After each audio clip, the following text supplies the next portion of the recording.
다시 한번 우리 오늘 성탄주의를 맞아서 예수님의 오심을 간절히 기대하면서 오늘 온 마음 다해 예배하는 우리 모든 성도님들을 정말 진심으로 축복하고 성탄의 평화와 기쁨이 우리 모든 성도들 가운데 가득하시기를 주 예수 그리스도의 이름으로 간절히 축원합니다. 자, 매년 이렇게 이맘때만 되면 교수신문이라는 그 매체에서 교수님들이 한 해를 정리하는 사자성어를 뽑습니다. 2021년도를 정리하는 사자성어로 교수님들이 뽑은 사자성어는 우리가 잘 모르는 사자성어인데요, 묘서동처라는 사자성어를 끄집어냈습니다. 글자 그대로 고양이 묘자에 쥐서, 함께동, 있을처, 이 네 단어의 사자성어를 끄집어냈습니다. 그 뜻은 문자 그대로 고양이와 쥐가 함께 있다라는 의미입니다. 좀 이상하죠? 고양이는 쥐를 잡아먹는 동물이기에 고양이와 쥐는 서로의 어떻게 보면 원수 사이라 함께 살 수가 없습니다. 그런데 어떻게 된 일인지 이 둘이 한 통속이 되었다는 것입니다. 교수님들은 이 고양이와 쥐를 은유적으로 표현했습니다. 고양이는 나쁜 짓을 못하도록 감시, 감독할 자로 일종의 공무원, 법관, 검경들을 은유했고, 쥐는 사리사욕을 채우기 위해 범법, 위법, 탈법을 일삼는 자들로 은유했습니다. 그런데 이 두 부류의 사람들이 한 통속이 되어버렸다는 것입니다. 그러니 올 한 해 우리 사회 곳곳을 바라봤을 때 교수님들의 눈 속에서는 올 한 해 우리 대한민국 곳곳에서 도둑을 잡아야 할 사람들이 도리어 도둑과 한패거리가 돼서 국가 질서를 무너뜨린 그야말로 묘소동처의 현실을 목도하게 되었다는 것입니다. 그러고 보니까 올 한 해 우리가 지겹도록 들었던 뉴스의 단어들을 정리해보면 비리, 부정, 부패, 적폐, 탈법, 위법, 불법, 사기, 허위, 뇌물, 배임, 이와 같이 정말 불편하고 부담스럽고 그리고 불쾌한 소식들이 즐비했습니다. 그럼에도 불구하고 이런 불쾌한 소식들 사이에 삐집고 들어와서 우리의 마음을 감동시켰던 참 따뜻한 소식들이 있어서 얼마나 감사했는지 모릅니다. 그 따뜻한 소식들이 찌푸린 우리의 이마를 펴줬고 그리고 감동의 눈물을 흘리게 했습니다. 지난 11월 초 고열로 너무 아픈 아기를 차에 태우고 응급실로 향하고 운전하며 가고 있었던 한 엄마가 있었습니다. 이 엄마가 너무 급한 나머지 다급하게 차선을 싹 변경하다가 앞에 가는 차량을 들이받게 되어 접촉사고를 내게 되었습니다. 남편이 급하게 병원으로 달려갔습니다. 그리고 아내와 아기를 챙긴 뒤에 보험사에 보낼 블랙박스 영상을 확인하다가 뜻밖의 그 장면을 보고 감동의 눈물을 흘렸습니다. 그 블랙박스 영상에 찍혀진 장면은 다른 것이 아니라 다급하게 너무너무 응급실로 가던 이 아내가 사고 이후에 발을 동동동 굴리면서 그 피해자인 그 차량 운전자에게 하소연하는 것이면 내 아이가 지금 너무너무 아픕니다라고 이 하소연을 하자 그 사연을 들었던 중년의 여성 운전자가 나는 괜찮으니까 빨리 애 데리고 병원으로 가라면서 그렇게 급하고 다급한 마음에 있는 이 젊은 아이 엄마를 따뜻하게 끌어안으면서 진정시켜 주었던 그 장면을 남편이 보고 울음을 터뜨렸던 것입니다. 남편이 그 중년의 여성 운전자에게 전화를 걸었습니다.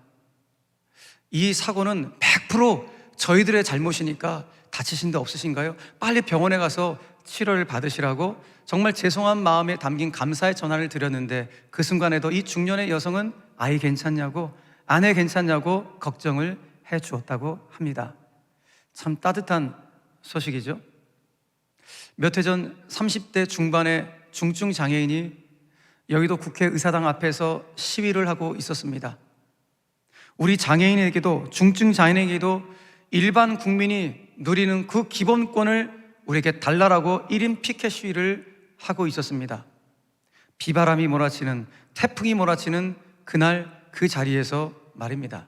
그때 한 경찰관이 다가와서 우산을 들기 어려운 중증 장애인에게 다가와서 그 비바람을 다 맞으면서 1시간 동안 그 뒤에서 우산을 받쳐주고 있었습니다.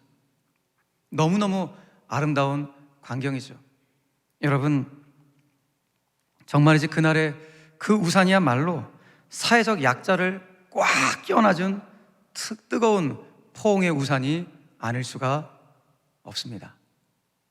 1시간 동안 비바람을 맞으면서 그 뒤에서 우산을 받쳐둔 이 경찰관, 그 경찰관의 우산은 포옹의 우산이었습니다.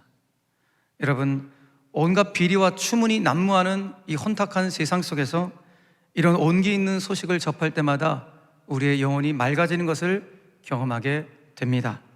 무엇보다 이 냉랭한 세상 속에 아직 우리 세상을, 우리 사회를 따숩게 만들고 있는 사람들이 있다는 이 사실을 목도하게 될 때 우리의 마음에 한편의 깊은 감동과 감사함이 몰려오게 됩니다. 사랑하는 성도 여러분, 중요한 것은 예수를 구주로 영접한 우리 성도들이 바로 이와 같은 일을 하라고 부름받은 사람들이라는 사실입니다. 왜냐하면 예수를 구주로 영접한 바로 저와 여러분들이 먼저 예수님의 그 따스한 포옹을 경험한 자들이기 때문에 그렇습니다. 예수님의 그 구원의 포옹, 그 예수님의 사랑의 포옹을 먼저 받은 자들이 바로 냉랭한 사회 속에, 우리 시대 속에 그늘진 곳에 있는 사람들, 가난하고 소외된 이웃들의 그 다가가서 그들을 따뜻하게 품을 수 있는 그 따뜻한 포옹이 바로 우리 가운데 있어야 됨을 우리에게 말씀해주고 있는 것입니다. 시인 신현립은 7초간의 포옹 2라는 제목의 시에서 이렇게 노래합니다. 사람의 몸은 참 따뜻해. 7초간 포옹했을 뿐인데 비그친 후의 태양처럼 향기롭지. 사람끼리 닿으면 참 많은 것을 낫게 해. 상처가 낫고 슬픔이 가라앉고 외로운 눈동자가 달콤한 이슬비에 젖지. 시인은 말합니다. 포옹으로 우리의 인간의 아름다운 향기를 맡을 수가 있고, 포옹으로 슬픔을 가라앉힐 수가 있고, 포옹으로 상처가 낫고, 포옹으로 평온을 거둘 수 있다라고 시인은 말합니다. 물론 여기서 말하는 포옹은 육체적인 포옹만을 말하는 것은 아니겠죠. 여기서 말하는 포옹은 마음의 포옹까지 다 말하는 것이겠죠. 여러분, 그렇다면 마음의 포옹은 무엇일까요? 우리가 이 냉랭한 시대 앞에서 우리가 해야 될 마음의 포옹이란 무엇일까요? 그것은 사람을 차별하지 않는 것입니다. 사람을 업신여기지 않는 것입니다. 진정성 있게 사과하고 용서하는 것, 그것이 마음의 포옹이 아닐까요? 사랑하는 성도 여러분, 예수님께서는 바로 그렇게 저와 여러분들을 따뜻하게 포옹해 주시기 위해서 이 땅에 성탄하셨습니다. 우리를 차별하지 않고 우리를 무조건적으로 사랑해 주시기 위해서 성탄하셨고, 우리의 이 더러운 죄를 용서해 주시기 위해서 이 땅에 성탄하셨습니다. 사도 요한은 예수님의 그 성탄을 그냥 빛이 아니라 참 빛이 오셨다라는 표현으로 우리에게 묘사해 주고 있습니다. 그냥 빛이 아니라 참 빛이 오셨다. 왜 이렇게 표현했을까요? 그것은 우리가 살아가는 이 삶 속에서 우리의 삶과 신앙을 비틀비틀 거리도록 만드는 미혹하고 유혹하는 수많은 거짓 빛이 있기 때문에 그렇습니다. 여러분, 그 거짓 빛이란 어떤 빛일까요? 그 빛은 사탄이 주는 혼돈의 빛입니다. 사탄이 주는 빛은 모양은 빛인데 실은 우리를 어둠으로 이끄는, 혼돈으로 이끄는 빛이 아니라 실은 어둠이기 때문에 그렇습니다. 사랑하는 성도 여러분, 사탄은 가장에서 옵니다. 자기가 빛이라고 속이면서 우리를 어둠으로, 혼돈으로 이끌어갑니다. 사도 바울은 사탄을 고린도후서 11장 14절을 통하여 이렇게 묘사하기도 했습니다. 사탄도 자기를 광명의 천사로 가장한다. 여러분, 그렇습니다. 사탄은 자기 자신을 빛의 천사로 가장에서 우리에게 나타나 우리를 혼돈과 어둠으로 몰아갑니다. 누굽니까? 이 땅의 수많은 이단 단체들과 거짓 교사들은 말할 것도 없고, 특별히 돈과 권력이면 못할 것이 없다는 생각하는 바로 그와 같은 모든 생각들이 실은 사탄이 비추이는 거짓 빛들입니다. 그런데 예수를 믿는 우리들이 어느 순간인가 우리들도 그 돈이면, 그 힘이면 못할 것이 없겠지라는 이와 같은 거짓 빛들에 속아서 살아가는 그런 사람들이 얼마나 많은지 모릅니다. 또한 정말 거짓 빛인데 그 빛이 진짜라고 생각하며 이단 단체들에서 거기서 휘말려 있는 우리 젊은이들을 볼 때 얼마나 안타까운지도 모릅니다. 여러분, 무엇을 말합니까? 빛이라고 해서 똑같은 빛이 아니라는 것입니다. 거짓 빛이 있습니다. 참 빛이 있는 반면에 거짓 빛이 있다는 사실을 오늘 성경은 우리에게 말씀해주고 있는 것입니다. 그렇게 우리는 영적인 분별력을 가지고 참 빛이신 예수 그리스도를 날마다 굳건하게 붙잡고 갈 수 있어야 합니다. 그래야지만이 우리가 사는 이 세상 속에 예수님의 그 사랑과 용서의 빛을, 예수님의 그 생명과 소망, 희망의 빛을 비추며 살아가는 그야말로 빛의 자녀가 될 수 있기 때문에 그렇습니다. 여러분, 오늘 사도 요한이 강조하는 것이 바로 이것입니다. 참 빛으로 성탄하신 예수 그리스도, 그분이야말로 우리 이 땅의 참 빛이라고, 그분만이 참 빛임이라고 오늘 우리에게 선언하고 있는 것입니다. 수많은 거짓 빛이 난무하고 있는 이 땅 위에서 아닙니다, 진짜 참 빛이 오셨습니다, 그분만이 참 빛이라고 오늘 사도 요한은 선언하고 있는 것입니다. 본문 9절의 말씀을 함께 읽겠습니다. 시작. 참 빛 곧 세상에 와서 각 사람에게 비추는 빛이 있었나니. 저는 이 말씀이 개인적으로 너무 큰 은혜가 되었습니다. 왜냐하면 이 말씀이 저 개인적으로는 이렇게 묵상이 되었기 때문입니다. 참 빛이신 예수님이 이 땅에 성탄하셔서, 이 땅에 성탄하셔서 각 사람 모든 사람들에게 빛을 비추어 주시고 그 따뜻한 빛으로 우리를 감싸 주시고 포근하게 안아 주셨다라고 저에게 묵상이 되었기 때문에 이 말씀이 너무나도 큰 은혜가 되었습니다. 그렇다면 오늘 각 사람을 포근하게 안아주신 그 빛, 그 빛은 어떤 빛일까요? 오늘 이 시간 예배하는 여러분들 포근히 감싸주시는 그 빛은 어떤 빛일까요?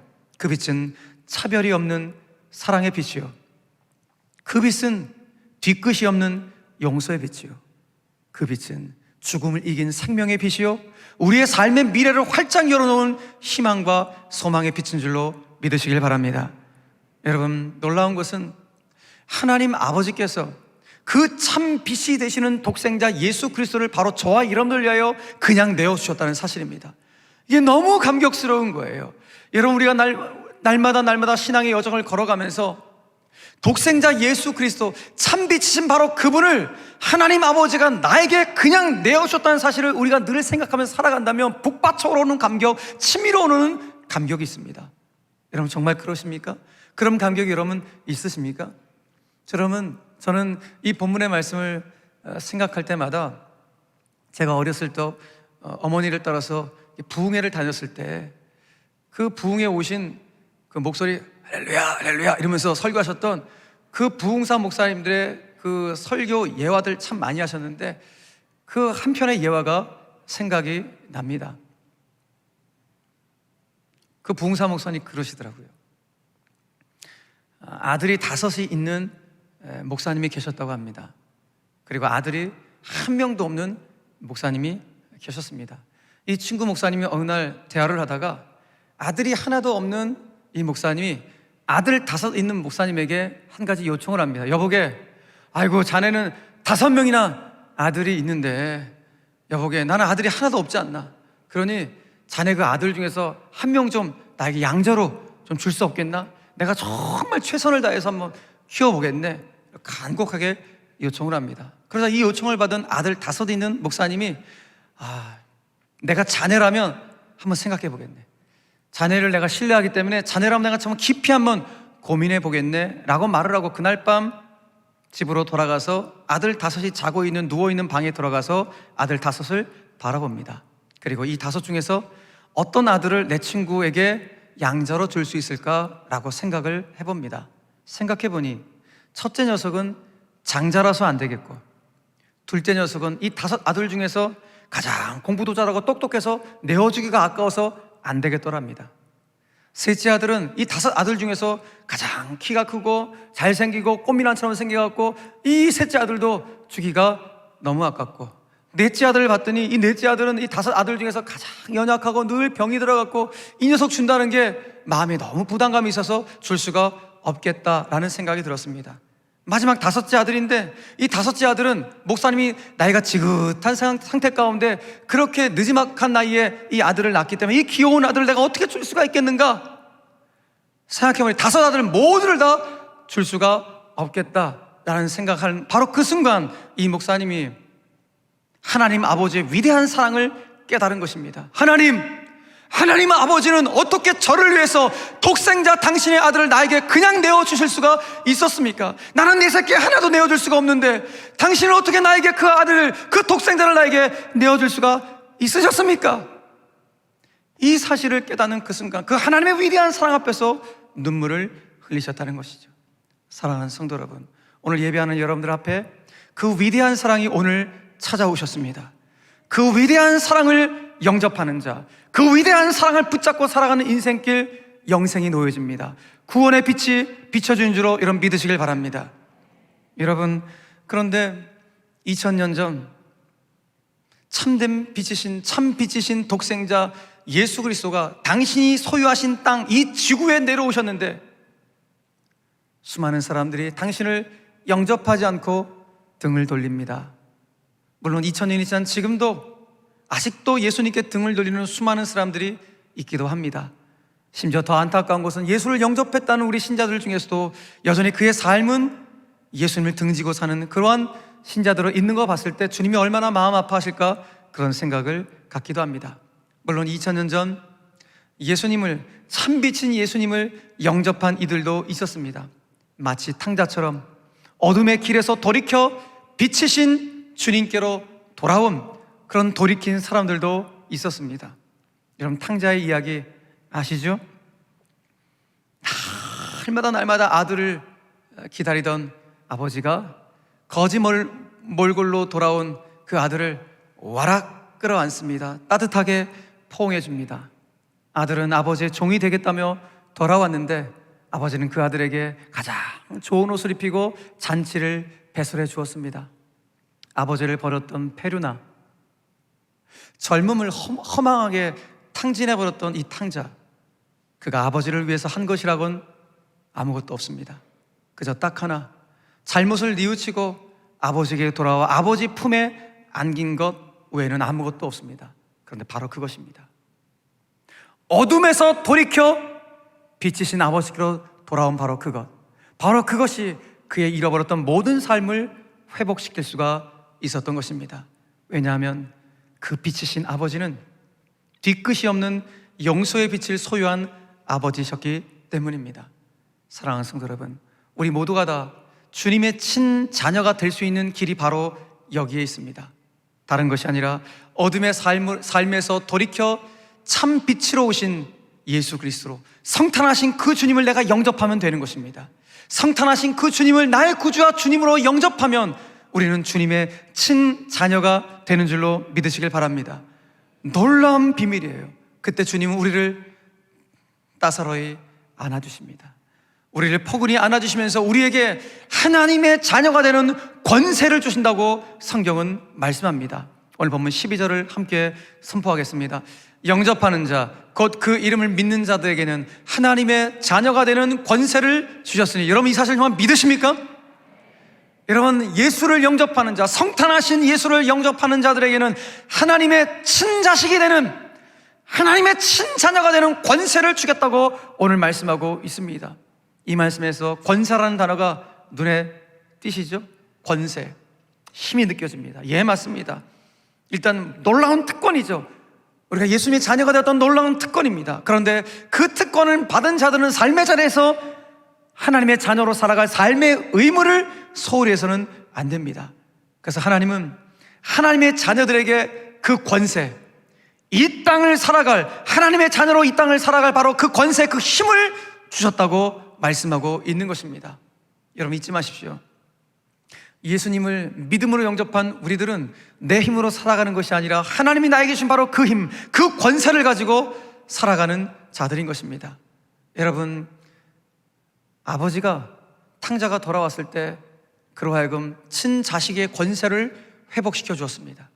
친자식의 권세를 회복시켜 준 것은 너 또다시 탕자로 살아가라 라고 하는 차원에서 회복시켜 준 것이 아니라 이제 너 새로운 삶으로 살아가라, 바른 삶을 살아가는 아버지의 당부가 있었듯이 오늘 저와 여러분들이 예수님을 영접한다는 것은 어떤 의미인가? 그 주님을 나의 구주와 주님으로 믿는 것으로 그치는 것이 아니라 예수님의 삶을 나의 삶으로, 예수님의 성품을 나의 인격으로, 예수님이 가신 그 길을 나의 길로 삼는 것까지, 여기까지가 예수님을 영접하는 것입니다. 여러분 어떠십니까? 우리 정말 예수님을 영접했습니까? 예수님을 나의 구주와 주님으로 영접하는 거, 예, 맞습니다. 그런데 이제 한 걸음 더 나아가서 예수님이 가셨던 그 길을 나의 길로, 예수님의 그 따뜻한 성품을 나의 인격으로, 예수님의 그 삶을, 그 향기를 나의 향기로 삼아낼 수 있는 것, 여기까지가 예수님을 영접하는 것이라고 오늘 성경은 말씀해주고 있는 것입니다. 그래서 사도 바울은 우리 신자의 삶이 호락호락한 삶이 아니라고 말을 해요. 그냥 뭐 예배 드리면 되고, 그냥 뭐 예수 믿는다고 고백하면 살아가는 것이 뭐 신자의 삶이지, 이게 아니라는 거예요. 사도 바울은 우리 신자의 삶이 비포와 애프터가, 예수를 믿기 전과 예수를 믿은 비포와 애프터가 완전히 다른 삶이 신자의 삶이라고 그는 선언을 합니다. 에베소 5장 8절 말씀을 같이 한번 선포하겠습니다. 시작. 너희가 전에는 어둠이더니 이제는 주 안에서 빛이라, 빛의 자녀들처럼 행하라. 할렐루야. 비포는 어둠이었어요. 그러나 이제는 우리 애프터는 빛의 자녀로 살아가는 것, 바로 이것이 신자의 정체성임을 말씀하고 있는 것입니다. 그렇기 때문에 저와 여러분들이 이 땅 가운데, 이 냉랭한 시대 가운데 어떻게 살아가야 될 것인가? 그것은 다른 것이 아니라 이 어두운 땅을 비추는 작은 불꽃으로 살아가야 된다. 그늘진 곳에서 소외받는 사회적 약자들의 기댈 언덕과 곁이 되어줄 수 있는 따사로운 햇살로 살아가야 된다. 이것이 바로 예수님께서 참 빛으로 이 땅 가운데 성탄하신 예수님께서 오늘 우리 가운데 주시는 주님의 마음인 것입니다. 유명한 화가인 렘브란트가 그린 그림 중에 세 개의 십자가라는 그림이 있습니다. 하도 유명한 그림이라 아마 많은 분들이 아실 텐데요, 골고다 언덕 위에 세 개의 십자가가 서 있습니다. 아마 그 가운데 예수님께서 십자가에 달리셨죠? 골고다, 해골이란 뜻입니다. 그 해골이 나 둥글던 골고다, 그 현장은 죽음의 현장, 곧 어두움 그 자체였습니다. 그런데 하늘에서 쏟아지는 그 빛으로 인해서 그 죽음의 현장이 은총의 자리로 바뀌어지기 시작합니다. 당신의 나라에 들어가실 때 나를 좀 기억해달라고 예수님께 고백했던 한편의 강도에게도 빛이 비춰지고 있습니다. 그런데 다른 한편의 강도, 끝까지 예수님을 조롱하고 비방했던 다른 한편의 강도에게는 짙은 어둠이 그리워지고 있습니다. 자, 이 그림이 오늘 저와 여러분들에게 주는 메시지가 무엇일까요? 일단은 저 죽음의 현장, 다시 말해서 우리 코끝에 호흡이 끊어지는 바로 그 순간까지 저와 여러분들은 구원의 빛, 생명의 빛을 받아야 한다는 것입니다. 끝까지 그 구원과 그 생명을 붙잡는, 예수 그리스도를 붙잡는 인생이 되어야 한다는 것입니다. 동시에 그 구원의 빛, 생명의 빛을 받은 빛의 자녀인 바로 저와 여러분들은 바로 이 그늘진 곳에서 이 어두운 땅을 밝히는 작은 불꽃이요, 가난하고 소외된 이웃들을 향한 기댈 언덕과 곁이 되어줄 수 있는 따사로운 햇살로 살아가야 된다라는 것을 오늘 말씀해주고 있는 것입니다. 사랑하는 성도 여러분, 코로나 확진자가 연일 7,000명 이상씩 걷잡을 수 없이 증가하고 있는 위기의 국면입니다. 그로 인해 한껏 부풀었던 위드 코로나가 한 달 보름 만에 멈추었었고, 어제부터는 새로운 거리두기가 시행되고 있습니다. 특별히 일상 회복으로 기대를 했던 소상공인 자영업자들의 실망과 상실감이 이만저만이 아닙니다. 방역과 민생의 균형을 잡는다는 것이 참 쉽지만은 않은 상황인 것 같습니다. 정말 위기의 때, 바로 이 위기의 때 빛의 자녀들인 바로 저와 여러분들이 지금 힘겨워하는 또 다른 누군가를 향하여서 따사로운 한 줌 햇살이 되었으면 참 좋겠습니다. 방역을 위하여 앞장서 일하고 있는 많은 의료진들, 그리고 이 연말에 힘겨워하는 우리네 이웃들, 그리고 소외된 이웃들, 그런 노숙인들, 누가 돌보지 않은 그들을 향하여서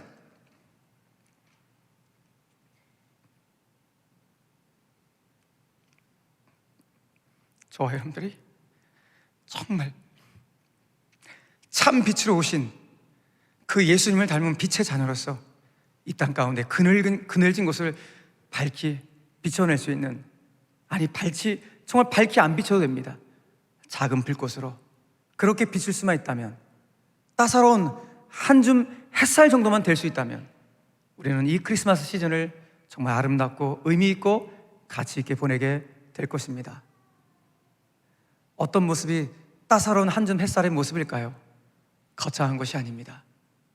나는 괜찮으니 빨리 병원으로 아이 데리고 가라고 그렇게 배려해 주었던 그 중년 여성의 배려처럼, 그리고 중증 장애인, 그를 위해서 1시간 동안 비바람을 맞으며 우산을 씌워줬던 그 경찰관처럼 그 따뜻함과 그 배려의 향내가 참 빛을 영접한 바로 저와 여러분들 가운데 있게 된다면, 여러분, 이 냉랭한 사회 조금이라도 따뜻한 온기로 가득하지 않을까요?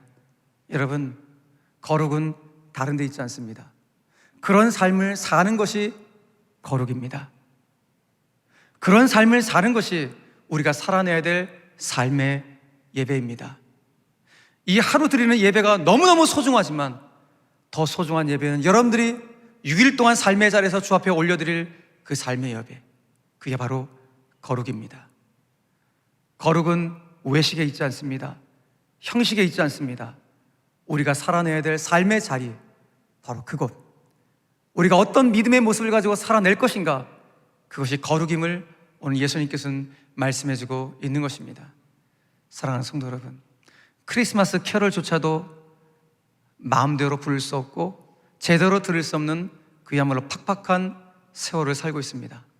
여러분, 이러한 때 빛의 자녀인 저와 여러분들이 예수님의 그 따뜻한 사랑을 직접 실어 나눌 수 있는 움직이는 크리스마스 캐럴이 되어서 여러분, 냉기 가득한 이 세상에 예수님의 따뜻한 사랑의 온기로 이 세상을 포옹해 줄 수 있는, 이 차가운 세상을 예수님의 그 사랑으로 따뜻하게 껴안아 줄 수 있는 그런 하나님의 친자녀가 이 자리에서 예배하는 우리 모든 제일의 영가족들이 다 되시기를 주 예수 그리스도의 이름으로 간절히 축원합니다.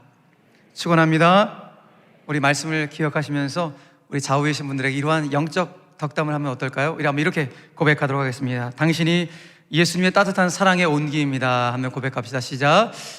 당신이 예수님의 따뜻한 사랑의 온기입니다. 또 이렇게 한번 고백하겠습니다. 우리가 움직이는 크리스마스 캐롤입니다 하면 고백하겠습니다. 우리가 움직이는 크리스마스 캐롤입니다. 아멘. 할렐루야.